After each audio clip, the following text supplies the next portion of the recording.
ঘুম না ভাঙায় তাসকিনকে রেখেই চলে যায় টিম বাস। দর্শক, সুপার এইটে ভারতের বিপক্ষে গুরুত্বপূর্ণ ম্যাচের একাদশে টাইগার সহ অধিনায়ক তাসকিন আহমেদের না থাকা বেশ আলোচনার জন্ম দিয়েছিল। সে সময় বিস্তারিত কিছু না জানা গেলেও সম্প্রতি চাঞ্চল্যকর এক খবর সামনে এসেছে। বিসিবির সূত্রে জানা যায়, ম্যাচের দিন দেরিতে ঘুম থেকে উঠায় টিম বাস মিস করেন টাইগার এই পেসার, যে কারণে পরে তাকে ছাড়াই একাদশ সাজাতে বাধ্য হয় টিম ম্যানেজমেন্ট। নাম প্রকাশে অনিচ্ছুক বিসিবির শীর্ষ একজন কর্মকর্তা বিষয়টি সত্যতা নিশ্চিত করেছেন। তিনি জানিয়েছেন, বিব্রতকর বিষয়টি নিয়ে সতীর্থদের কাছে ক্ষমাও চেয়েছিলেন তাসকিন। গ্রুপ পর্বে 4 ম্যাচের 3টিতে জিতে সুপার এইটে উঠেছিল বাংলাদেশ, কিন্তু দ্বিতীয় রাউন্ডে নিজেদের প্রথম ম্যাচে অস্ট্রেলিয়ার বিপক্ষে হারের পর আশা বাঁচিয়ে রাখতে ভারতের বিপক্ষে জয় ছাড়া বিকল্প ছিল না। আর এমন ম্যাচেই ঘটে গেছে অবিশ্বাস্য ঘটনাটি।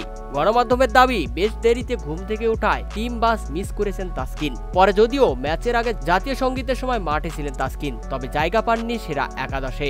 ভারতের বিপক্ষে গুরুত্বপূর্ণ ম্যাচে মাত্র 2 পেসার নিয়ে একাদশ সাজানো এবং তাসকিনের বাদ পড়া বিষয়টি সে সময় অনেকের কাছেই খটকা লেগেছিল। স্বাভাবিকভাবেই প্রশ্ন ওঠে, হঠাৎ কি এমন হলো যার কারণে তাসকিন খেলছেন না? উল্লেখ্য, ওই ম্যাচে তার পরিবর্তে দলে সুযোগ পান জাকের আলী অনিক।